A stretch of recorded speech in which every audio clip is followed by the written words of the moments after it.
Okay.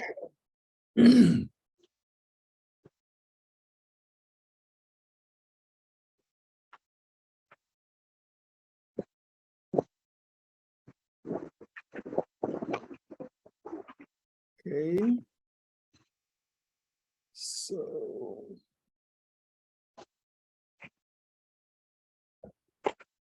Yeah, so we want to welcome everyone to Environmental Fridays. It is personal.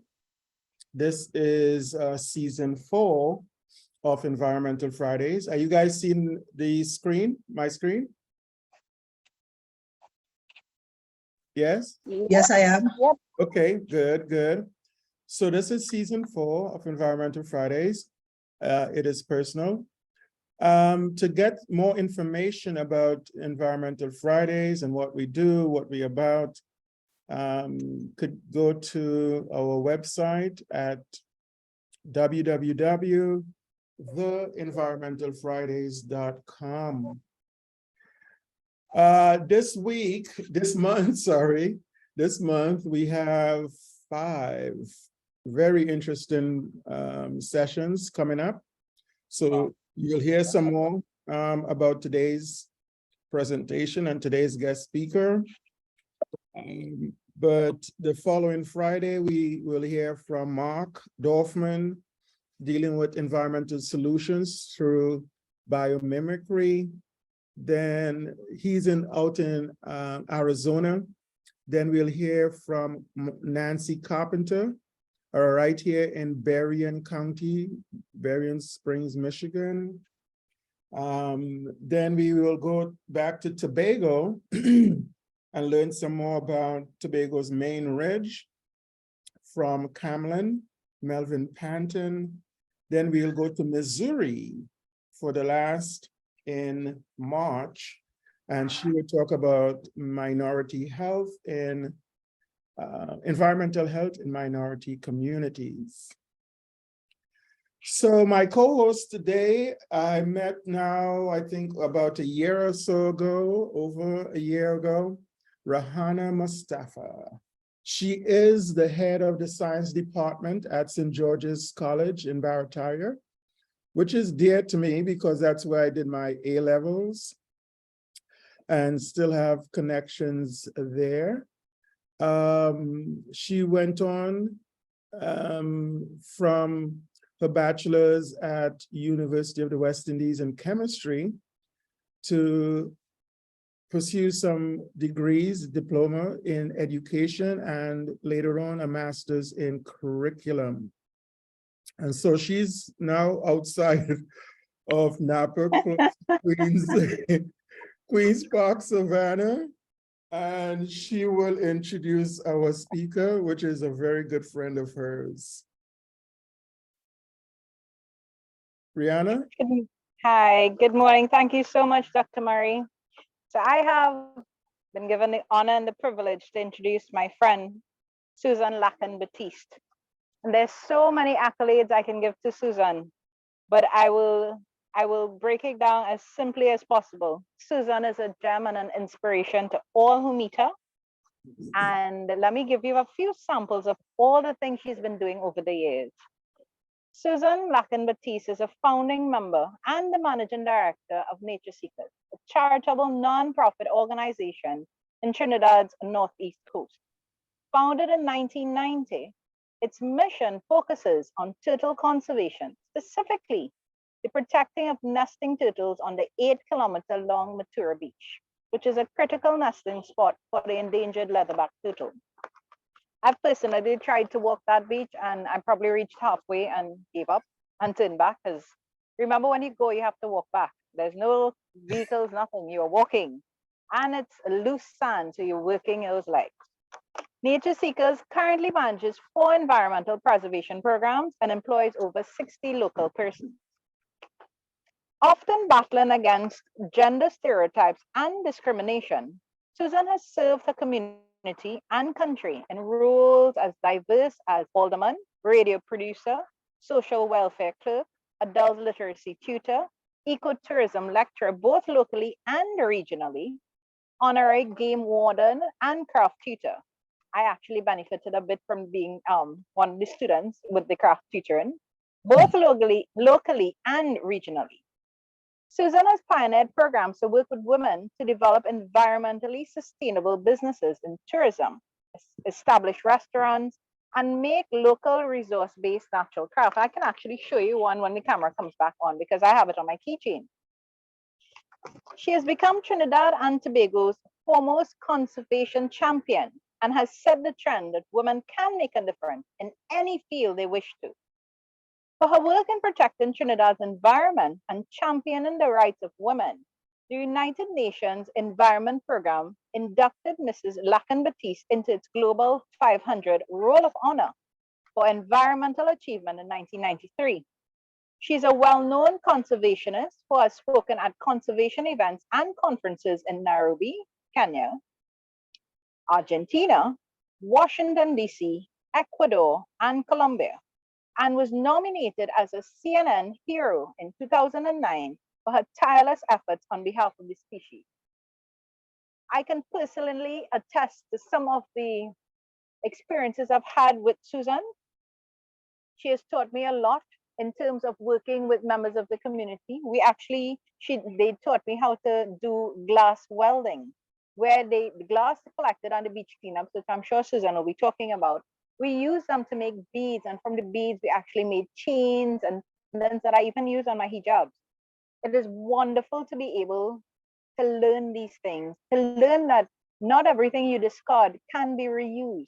And Suzan has been the person who has been working with people in the community of Matura to teach others like myself, as well as all visitors to her center, about the benefits of recycling and reusing rather than taking new raw materials and making these products.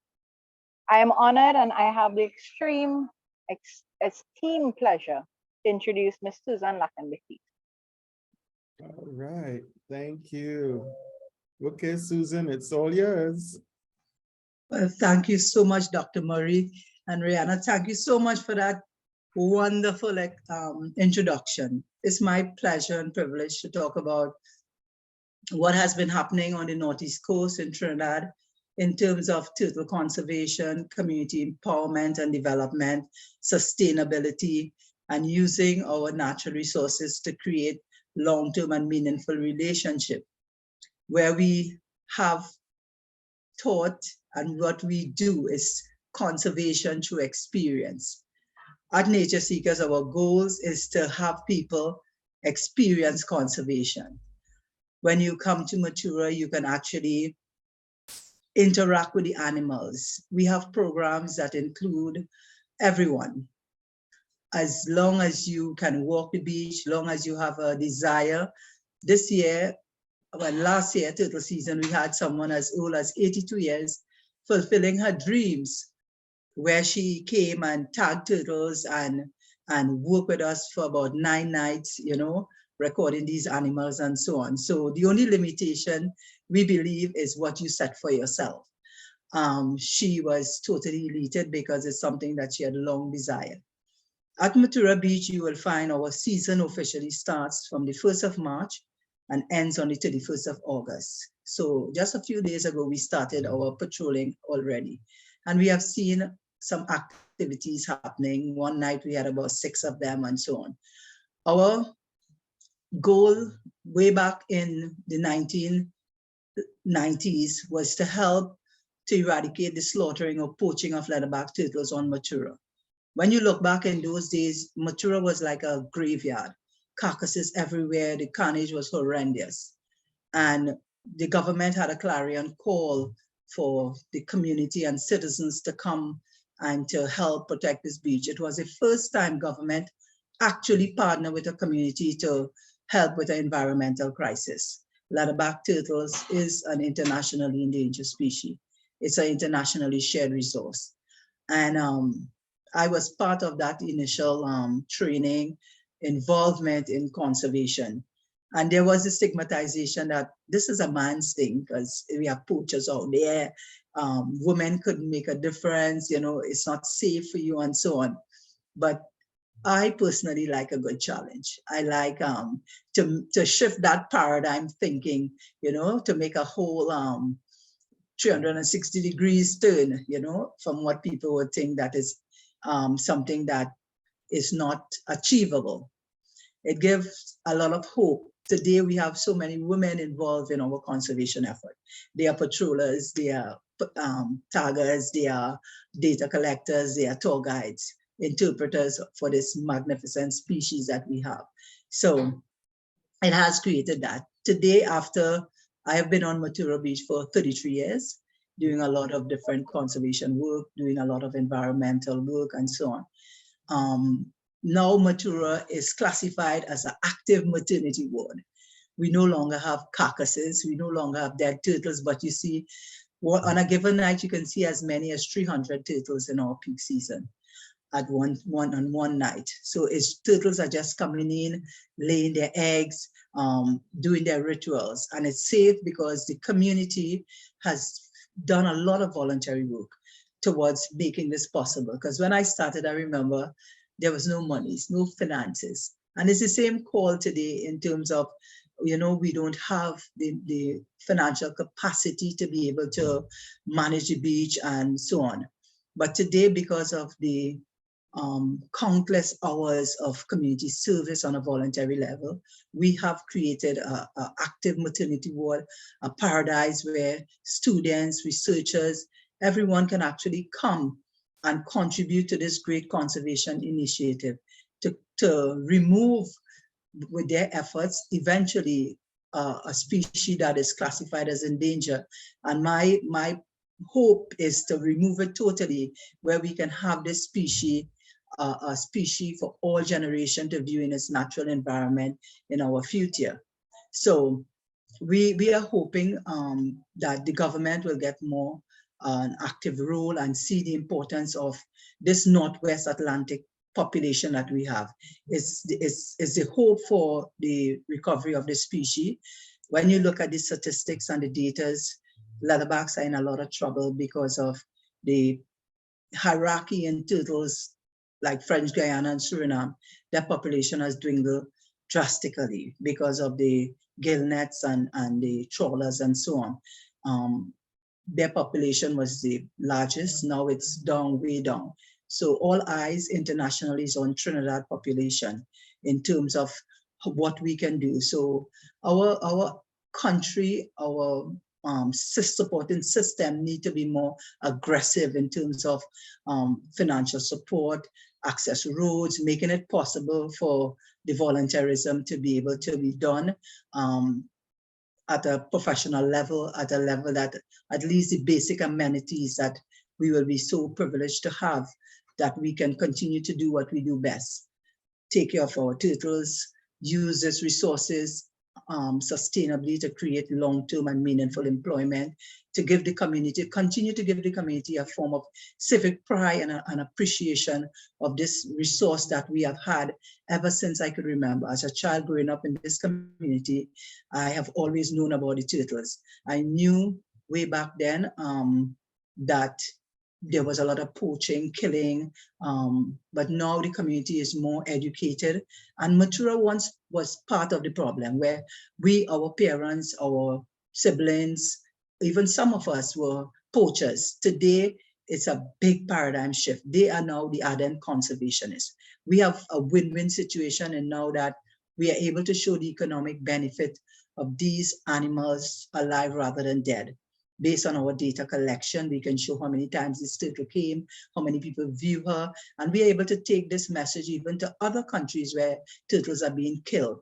When you show how much time the turtles came up, how many people view her, how much revenue was generated, how much persons in the community were employed as a result, and the animal continued to come and reproduce to replenish and to ensure that we have this species. So a lot went into having the community train, doing a lot of stakeholder meeting, doing a lot of consultation, involvement. And today it's now a legacy and a pride in Matura our culture first was killing and slaughtering and barbecuing turtle. After 3 decades, we have a new culture in that we are protecting turtles on Matura. We are ardent conservationists. We are quite ambitious in terms of what we hope to achieve. And now that turtles are safe, we want to go more into the science and understand the species. So a lot of scientific activities is happening on Matura Beach. Come Sunday, the 3rd of March, we have a really big event. It heralds the opening of the turtle season. We have over 2,000 volunteers register for Sunday, the 5th of March, to come out. The objective of that is to remove all the debris, biodegradable, non-biodegradable, all garbage that is situated along the 8.8 kilometer of beach, to make it safe for turtles to nest successfully. It removed the unappealing sight in the environment, and it make it safe for visitors to view turtles and to collect data and any activity in safety. For years, we have collected tons of glass bottle on Matura Beach because we are situated between 2 large rivers, one in the north and one in the south. And everything that indiscriminated dumping in these estuaries and rivers flow onto the beach. So every year we have all these bottles. And apart from what comes from the river, we have a lot of garbage that comes from the beaches that maybe thrown out from ships and pirogues and whatever, because we can see the difference based on the addresses on the bottles and so on. So we collect all of these garbage on the beaches.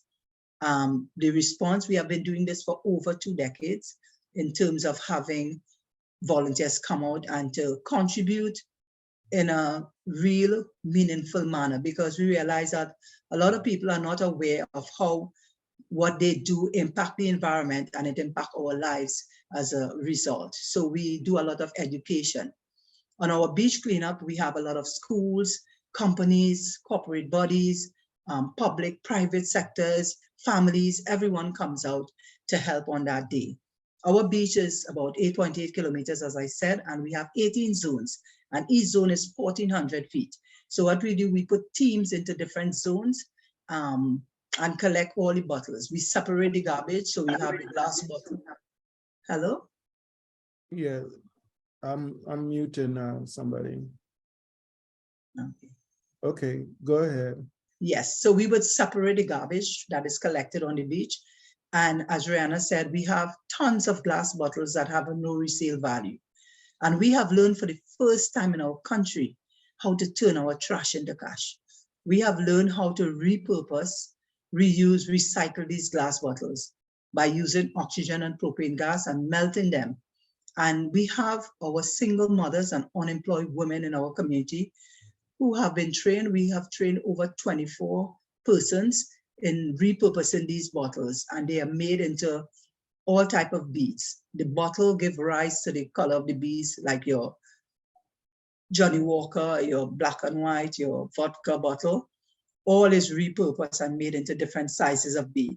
And because it comes from our Turtle Beach, our brand is Turtle Warrior. When you purchase one of these items, whether it be a bracelet, a necklace, an earring, a handband, an anklet, a keychain, it's branded Turtle Warrior. You support conservation. You support our women's sustainability.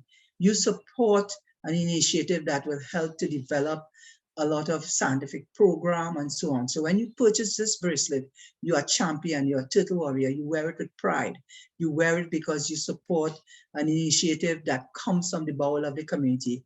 And apart from that, you get a memorabilia that is unique to Matura turtle nesting site, that is made by the hands of our women in our community. So there's a lot of passion and pride in terms of what we have developed and how we can turn our trash into cash. Apart from that, we have other programs that border the prohibited area. It's the Manzalan and Matura Windbelt Reserve. And we have planted over 550 acres of deforested areas that was used for logging, charcoal burning, and so on. And what we did at Nature Seekers, we inducted the charcoal burners into this program, because the plight for most people is we have to put bread and butter on our table. We have to feed our families. So we have actually gotten into each head of household and employ the unemployed person into the program. Today, we hardly have charcoal burning in our community. We have created a stewardship within them. It's been 16 years and they've been nurturing these trees and planting it back. So now they are the custodians of our forests, taking care of these resources. However, we are plagued with the illegal hierarchy quarry operators that enters into our forests, and they are causing a lot of devastation. And that is not at a higher level. However, we continue to agitate and make a lot of statements and a lot of reports in terms of what the government should get involved in terms of taking care of our wind belt reserve and taking care of our forests. I will always say when the last tree would have gone, mankind will be no more. And we realize that conservation of itself is highly expensive. We have to get tags because we do a lot of tagging. Tagging is a mechanism whereby we make our turtles become individuals so we can count our population. And this is done via inserting a microchip. It's called a pit tag. It's a passive integrated transpondent tag that is inserted in the right or left upper shoulder of the animal. That turtle have a lifetime tag retention. So once she comes, and you will learn today that turtles nest every 9 to 10 days, and they can do that for about 7 to 11 times for the season within 9 to 10 days intervals. So once that turtle is tagged and she returns, we scan her, so we can tell you at the end of the season how many times that turtle came. If it's a new turtle coming first time, we will tag her for the first time. And we do both type of tagging, the pit tag, where you need an electronic scanner to pick up the tag, and we do external flipper tag. It's like piercing the air with a titanium clip with a T for Trinidad, a 5-digit number, and a return address. So someone who sees these animals, they can record it and send it back to us. And we have gotten a lot of cool information as to where our turtles are going during the internesting time. 20 days after, one was seen in Venezuela, they're up North Carolina, they're all over the place. So we have been learning a lot about this species because leatherback is an elusive animal. We only see them when they leave as babies and return as adults. So we are learning, even after 30-something years, I'm still learning so much more about this species. We have been training our local persons in terms of taking up the role in terms of tagging. We have a fitness program where we would weigh these animals. It's a huge tripod because we want to know while they're in our waters, how much weight they're losing during internesting, what is happening to them. We have a partner, that's Dr. Scott Eckle with Wider Caribbean Sea Turtle Conservation Network.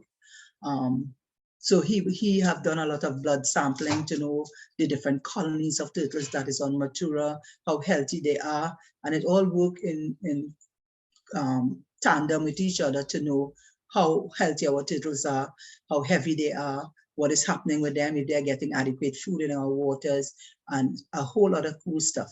We have also partnered with Canada Sea Turtle Network, and we have been putting on satellite tracking device. And we have learned, we have a networking relationship with the Canadians because 60% of the turtles they capture at sea is tagged on Matura Beach in Trinidad. Wow. So now the Canadian government, through Fish and Wildlife, they have supported and purchased satellite tracking device. So now we can show you how many turtles are coming into our waters from Canada, those that have the device on them, what route they are taking, how long it takes for them to come in. So we are learning a lot of cool stuff in terms of their migratory route and pattern and what we understand. So we can identify areas that need to be prohibited during the peak time, knowing their migratory route, their channels, so we wouldn't have a lot of incidental bycatch from gill nets and so on. So a lot of these information are helping to make decision making at the policy level in terms of understanding what we can do further to protect the species. We also have, this year we're going to be doing some nest boxes based on the influx of sargassum. We have been plagued. Our 8.8 kilometers, sometimes when you look at sargassum, it's 8 feet tall in areas, 5 feet. The entire beach is covered, making it very difficult for turtles to nest successfully. And for hatchlings to go out. So we have a program, and we were fortunate and blessed. We had Age of Union, which were our partner last year, approach us. It's the first time in the history of Nature Seekers that a sponsor or any person with financial support came to us, and we didn't write a proposal to go to them. And it heralds the work that Nature Seekers was doing. So we have a commitment from them in terms of supporting our flipper tags, spit tags, our patrol activities, our weighing activities.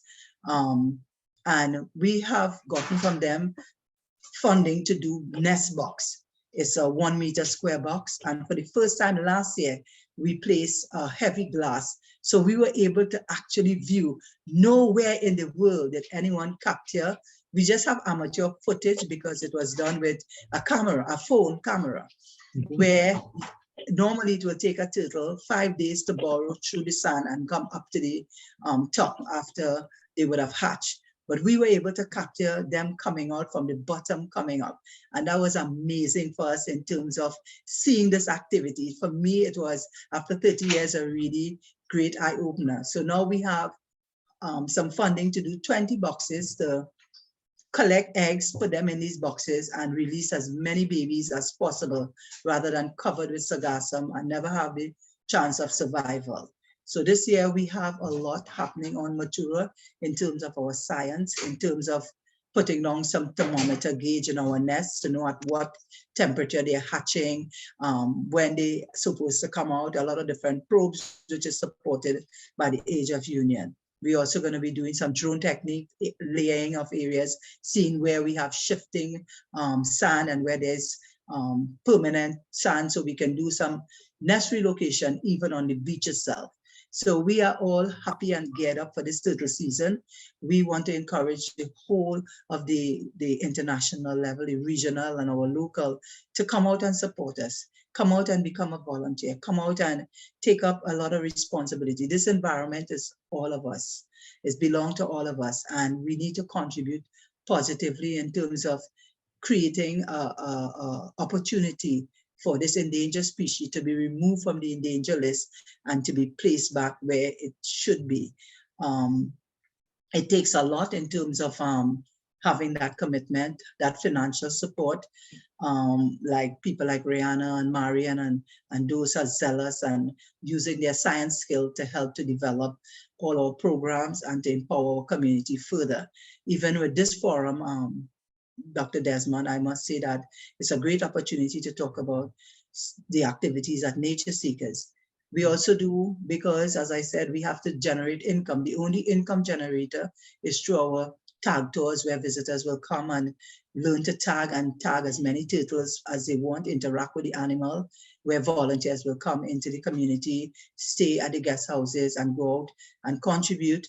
We will have students coming in who want to further their PhD and do things that will determine their career choices and give them the opportunity to work hands-on with the animal and have that conservation experience to determine, hey, this is what I really want to do, and change perception. It's a window where it actually changes people's attitude towards the environment, planting back the forest, working with us, and doing a whole host of different things. So a lot is happening in terms of what we at the community level can do. We also have recreational tours where we take you to the forest where our guides are well trained, and where they go out and interpret. They talk about the different flora and fauna that exist within the community.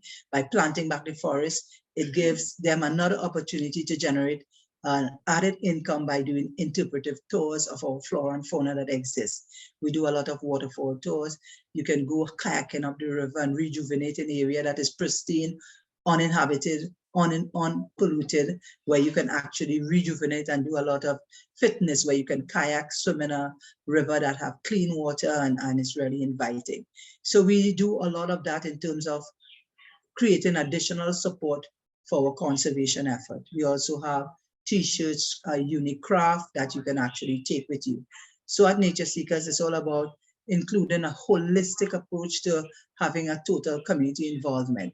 The taxi drivers are employed, to bring tourists into our communities, the local girls who make the best local food. Everything is locally done in Matura, so we can have that wow community experience. We also have the interpreters who are from the community. The only persons that come in is the ardent scientists, where we have learned from. So we are truly citizen scientists in our own way at Matura. So we continue to replicate this model into other communities where they too can use their resources to create sustainability. I am happy to be one of the pioneers in Nature Seekers, one of the women with a strong voice to encourage a lot of women and persons out there that we can be the change we want to see in this world.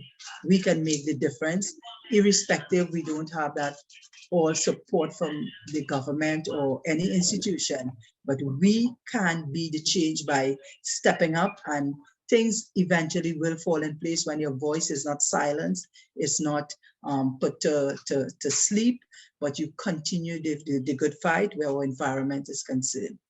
As I said, I believe that when all our efforts are no longer, then we would not live comfortably in this world. Our trees, we depend on for oxygen and so on. We depend on clean water. We depend on social security for our communities and so on. It alleviates crimes and so on. It helps to stabilize a lot of our citizens. I recognize as a person being here for over 3 decades that we must address the social components in our community. It must be addressed so our environment could be safe. They go hand in hand, and it's not an entity that separates itself. We really want more support from our corporate bodies, our state agencies, to have corporate responsibility towards our environment, to come out and support this initiative. We have had a lot of really great feedback from a lot of corporate bodies for this season, this upcoming beach cleanup, that never participated before. So we know that the message is reaching home and a lot of things is happening. So as I said, I'm happy to have just touch on some of the aspect of Nature Seekers. I love to talk and I can go on all day, but I will pause for any questions or anything like that, you know, in terms of what we do at Nature Seekers. Yeah. So, Miss. Dr. Murray, before you start, I wanted to show an example of one of the resin, Okay. the glasswork that she does. This is Very actually Matura nice. sand, and there's a baby Okay. turtle coming up, and it's like a 3D imagery. So you notice That, it's on my car keys, right? So I that keep is this with me every day. that is so nice. That's cool. Gorgeous. Yep. So I wanted to ask first, do you sleep?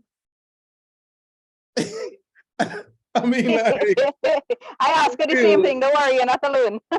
do you, Susan, do you sleep? It's have gotten so much into me that after the turtle season, it's difficult to sleep because I will start cleaning in the night, finding work to do. It's until when it snap out, this season is back again. But I have managed, we have done a lot. Hence the reason that I'm involving a lot of young people. Yeah. And I do have some really great persons that I see, and I am so hopeful the continuity of Nature Seekers. Right, that's really important. This has to continue, and we'll try to do whatever we could. So there is so much to ask about. I'll start by asking about other turtle beaches in Trinidad and Tobago. So I'm assuming you do have contact and knowledge of them too. In terms of the Matura Turtle Beach, the Matura Beach, is that the largest beach in terms of the turtles coming aboard? How do you rank them, and do you work with some of these other places, both in Trinidad and Tobago, like Grand River, for example? Yes, actually, we work very closely as collectively as communities that have turtles. Grand River, who is way up on the northeast coast, and south to us is Fishing Pond.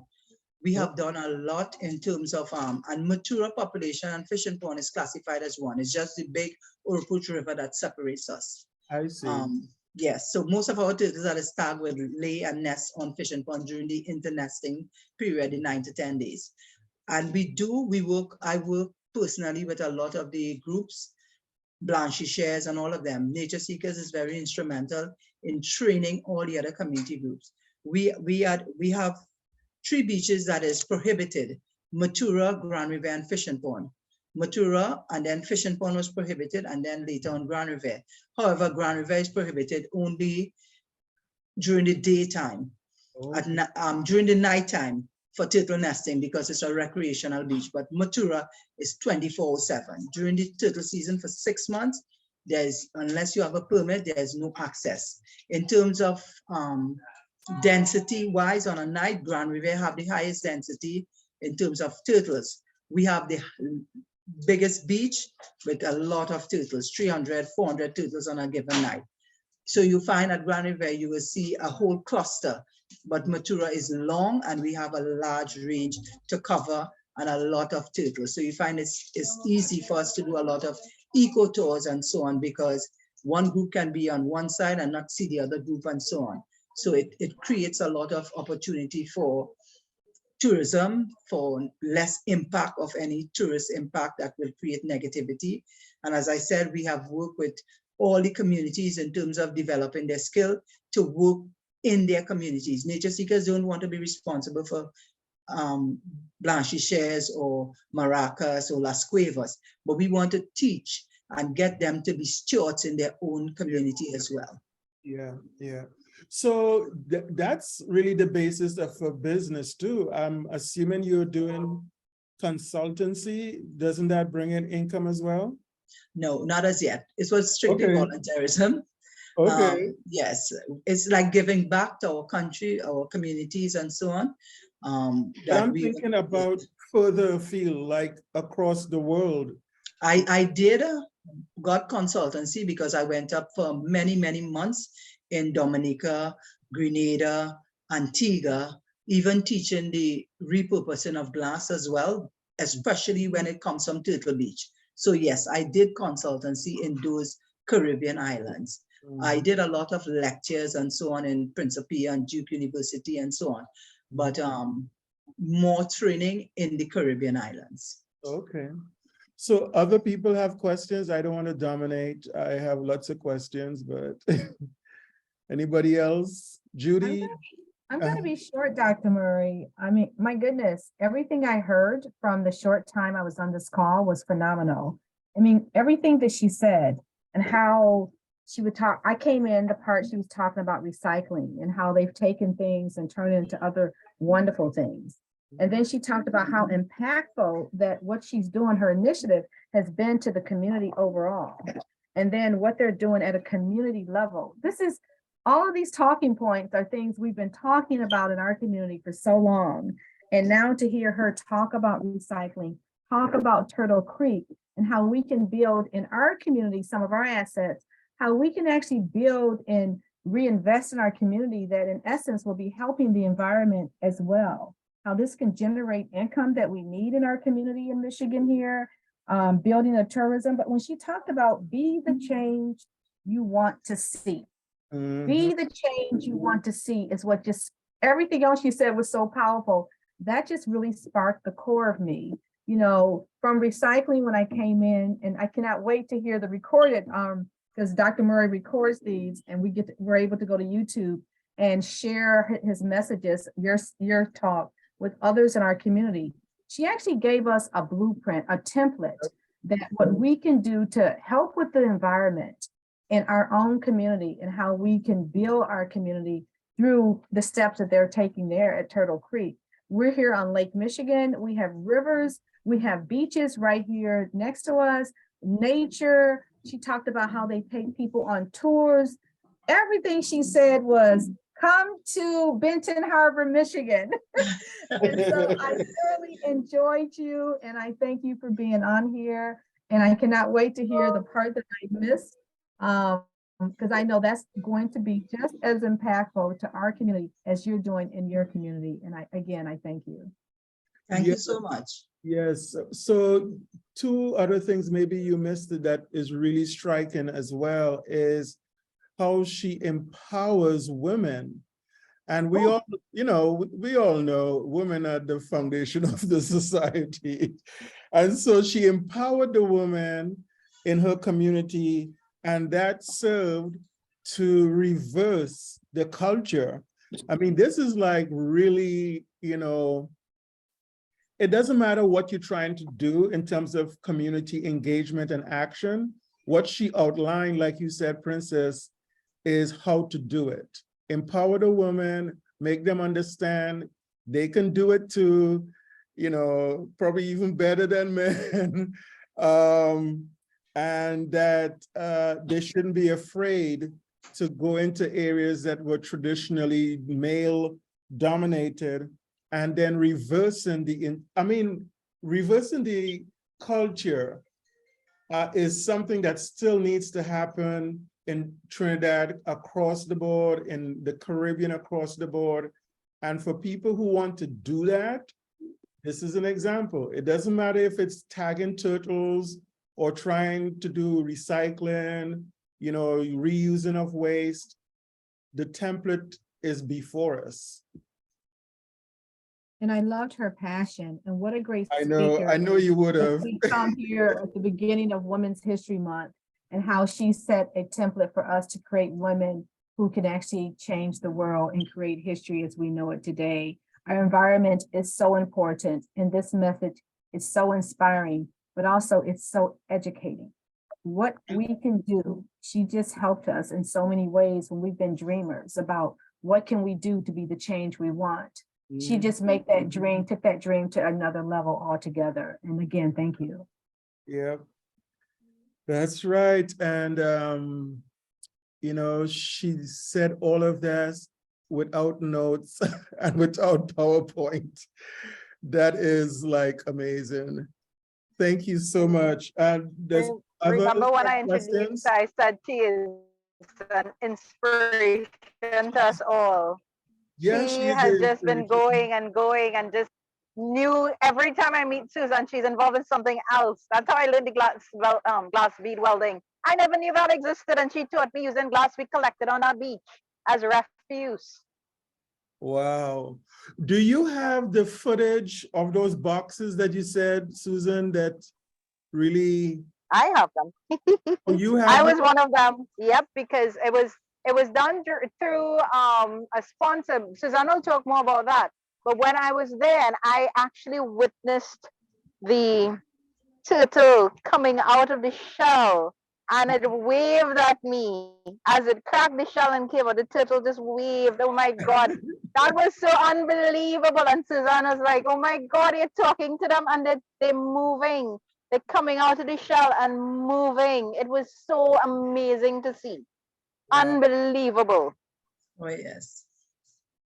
The other thing, I didn't know that there are waterfalls. I don't really know too much about those two rivers. So one is Orapooch and the other is? The Matura River. Okay. And so the Matura River, is that the one that has the waterfalls? Which? Yes, the one that have the waterfall. So that's the end of the watershed that comes out on the Turtle Beach. Okay. And way up, that river goes way up into the mountains. So we have different waterfalls, different hikes that you can take. We have mermaid pool that people just love to come into. We have all, and it's unpolluted. It's still very pristine, clear, clean. I had a guest last Monday. The waterfall by a house. Remember the one up on that road by you? That huge waterfall that we went down a track and found a waterfall. I was like, where did this come from? Yes, we have different estuaries that goes all into the Matura River, which gives the end of the watershed. So we have created a lot of opportunities for different uses of our resources to create meaningful and sustainable employment to our residents, rather than cut down the forests and slash and burn agriculture and a host of activities that really devastate the environment. We have created an opportunity for someone to, with civic pride, to be a steward, an interpreter, an ambassador of our country, where you can actually talk about This is a mora tree. It's unique to our Northeast coast with its big buttress root, and you can really expatiate and feel that ownership that will only connect you with that and create meaningful employment as our forests grow and bloom and is protected by the community. So now last year sometime, I can't remember exactly when, but there was a lot of flooding on the coast and stuff. How did that affect your area, Matura area, or was it further down? It did affect a lot of the Matura area, a lot of the Northeast Coast area, because as I said, we have a lot of illegal, huge quarry operators that are actually taking forest top cover, removing the forest because of the quest for aggregate in the construction industry. So you find the impact was really, really more. Somebody had their thing on. Yeah, just yeah. Oh, There's a lot of impact on our forest based on the quarry operation and so on. We have a lot of, apart from that, climate, we are aware we have a real impact on climate change. We are seeing it, the result of it. We have higher tidal influence. We are having a lot of erosion on our beaches. We are seeing more heavy rainfall because of the loss of the forest. You find there's no filtration system, so that the water run directly, cut off the road, cut off the waters. The areas are blocked, so the normal water courses is not adequate enough. And we have had that throughout Trinidad. The whole access road to go to the Mayaro area, that was totally cut off from the River Swamp based on the heavy amount of rainfall. Yeah, I saw that. Yeah. So we have been having a lot of really bad impact on our water system in terms of the drain off, the runoff, the excessive rain. Imagine, ever since I know myself as a child, we always have the rainy season and the dry season. Right. We had flood in March month of last year. Wow. Never that had ever happened. March of last year, we were totally covered in flood. So we are aware that we need to plant more trees. We need to be more active in terms of aggressive where our environment is concerned and get up and actually make a difference. Do something that will impact positively in terms of our forests, and as an individual, plant a tree, do something, that will help buffer the negative impacts. Yeah. Definitely coming to the Matura. I want to go see those waterfalls. I want to experience that. Please come. Remember, you just link up with me and I will carry you straight to Suzan. Okay, that sounds good. So the reforestation is also a major thing. I mean, reforesting 550 acres is no small feat. No, it's not. Was it mostly the villagers? Was it a collaboration with the government? Is the government helping? Oh, okay. It was. Actually, the government had another clarion call for communities to actually get involved in reforesting areas that was deforested by either forest fires, illegal, whatever it was. And we did make that application and we were very successful. It was a small fee. We started at $86 and then went on to $120 a day. But we use that opportunity, as I said previously, to employ the charcoal burners, to employ the unemployed women, the single mothers, a lot of people. We had 35 workers from the community. We have a small community, Salibia, Oraput, so we had go out, we interviewed people, we went to specific household who we knew where the perpetrators were, people who were actually slash and burn agriculturists and so on, because their cry is, we need to put food on our family's table. We need to do this. So we actually went and got them involved in the program, and we use that opportunity to change perception, change by getting them into the program, sending them to different courses so they can create and do sustainable agriculture, sensible agriculture, not slash and burn. Do other alternatives to add value to their income. So we were able to do all of that and reduce the amount of attack on the forest. And they got really ambitious, plant back the forest. We did introduce a lot of wildlings into the environment. We even had our own nursery, planting back areas and seedlings that is common to our area, not putting in a species that is invasive or anything like that. So we did a lot of that, teaching them about the different flora, teaching them dendrology. We are now going to do more civiculture in terms of our program and so on.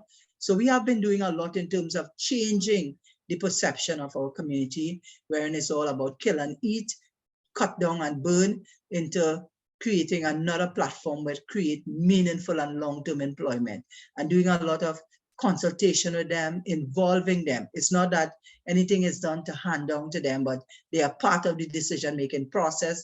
They are part of the stakeholder meetings where they can come and voice, and we can find a win-win situation. I just want to share a story. A few years ago, we had the last remaining stronghold family in terms of poaching. They would come and steal the eggs, and we were able to arrest them. After agitating for a number of years with the government, the fine was removed from $200 TT to 100,000 TT and 6 months in prison. And these young men, 8 of them from the age of 18 to 35, we caught 7 of them that night stealing the turtle eggs. We got the police to arrest them and so on. By the morning, all the families were crying at my door. The son, the husband will be going to prison.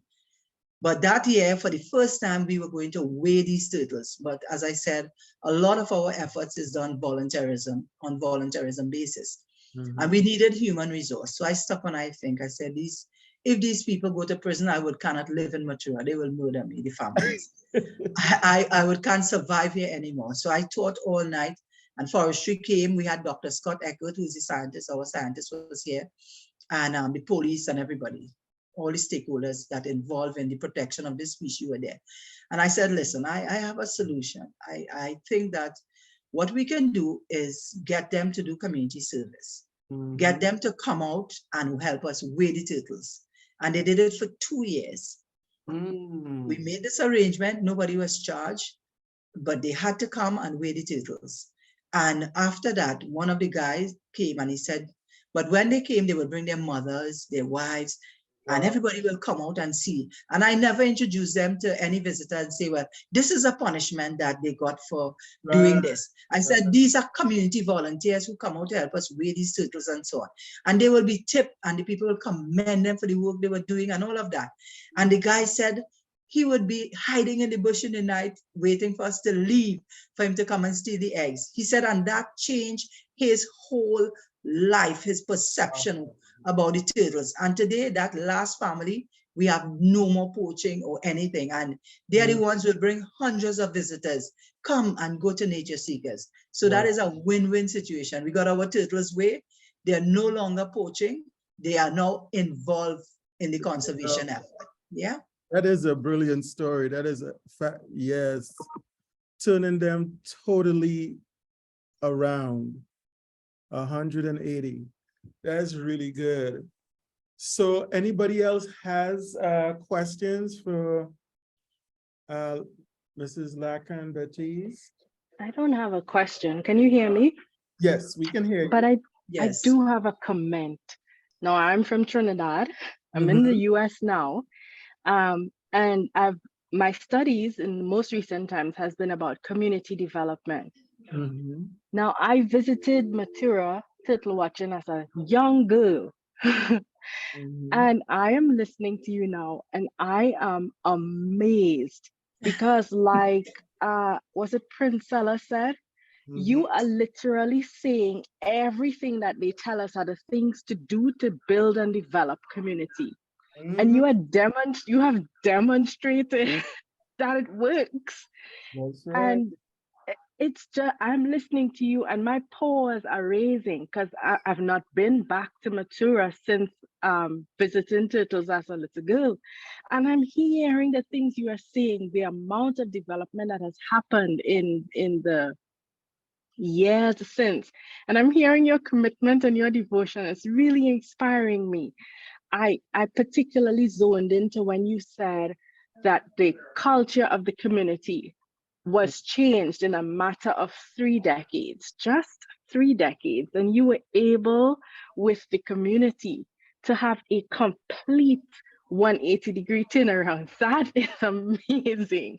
And your Yep. story just now, no, I love stories. I guess that's part of our culture there in Trinidad. So I love stories. And you just told a story that gives credence to why it is important to build relationships with people and why it is important to engage people in what is being done. Because many times people operate out of their felt need or That's true. ignorance of what you are presenting. It may That's not be that they're against you, but they really haven't engaged with it. And by Yes. you, I think that was a divine inspiration, engaging them. They were able to see, and I believe that's a way to approach community. We tend to approach from a punitive standpoint, and we tend to vilify persons. But many times it's not that people's heart is bad, it's that they're just not engaged in that That's true. particular thing. And if we can help them to see the goodness that's already there, it's because they want to provide for their family. That's a good thing that Yeah. they were doing what they did. So Mhm. by tapping into what is already there, we are able to advance so much more as a community. This is an amazing story. You don't hear these kind of things as your regular news stories, but if we hear more of these stories, I think it is going to pull out in us that community spirit that we are much stronger if we band together. Thank you so That's true. much. This was amazing. Mhm. Thank you. Thank you. Thank you. Very well said. You know, I'm thinking if I were like, in charge of Trinidad and Tobago, I would have a Ministry of Environment, Conservation, and you would be in charge. I'm just wondering, like, why is it you are a natural resource, okay, in Trinidad and Tobago, and a champion. Why is it they don't like have an organization around what you're doing? Because it benefits not just Matura, but now you could take it and have it right across the country. I mean, Use Matura as can a they, pilot. can they see this? Can they like see the impact? I remember Dr. Murray when they nominated as a CNN hero. It was Xander Stroll. He was from America, and he came and he was really impressed with my work, and he nominated me. I didn't even know until I received the information that, I was one of the candidates for the CNN. And all the radio station was calling me, come in, we want to talk with you, and so on. And you're never recognized in your country. It's very sad, that you must be recognized internationally, then be seen in your own country. But that's okay. I never looked for financial reward. I just wanted to make a difference and to work along with my community and so on. And irrespective of whoever asks, I will talk with everyone. UTT asks me to talk all the time. I do all of these volunteerism to encourage people and to ignite that passion that will spur people into action, that they will be able to recognize that this is our environment, this is our home. We can do something. We don't have to be, I often tell students when I talk to them and when they come in onto Matura, I will do the initial talk and I said, we need to understand that we were blessed. Our parents supported us. We are in university and we need to give back, not just be locked up in some job like an accountant. You hardly see faces, you don't know. Get out, plant the trees. I remember when we had the tsunamis, one man said, I only realized how blessed I was by benefiting from the trees that buffer the waves, that my community remain intact, and it is what it is, but we need to really make a difference. We need to really work along with whatever we have and to not just be complaining all the time. And I always say there are 3 types of people in this world: the people who watch things happen, the person who wonder what has happened, and the person who make things happen. And we need to fall in line and not just understand that we don't even know when this happened, but we made these things happen, you know? So we really need to be more aggressive in all that we do. And we must be truthful and honest. And I must say that a lot of persons who, Dr. Carol James, who was the head of wildlife section, leadership must have honesty. She was very honest and she said, Susan, you're starting, you're young. There's no monies, but if we would work this, if we can do this, it will bring a lot of reward to the community. And I believe her. And I work long and hard in terms of that one day our community will be the benefactor. Our volunteers will be recognized and our work will actually be considered to be replicated in many countries. And that has happened by doing a lot of replication through volunteerism, going to communities that they too can take care of their resources. Very good, very good. I think we could end here if no one else has a question or comment. This has been very inspiring, and we will definitely make sure to get this on YouTube and try to promote it throughout, you know, because everyone needs to hear this message, whether they are tagging turtles or whether they're doing recycling. The principles that you laid out is effective globally. And the story that you told, like was said, that Judy said it was like divine inspiration or something. You took guys who were heading to jail and, you know, converted them essentially to your and to a higher mission. That was like, yes. Thank you so much for all that you do. We will definitely stay in touch and hopefully I'll be seeing you guys soon.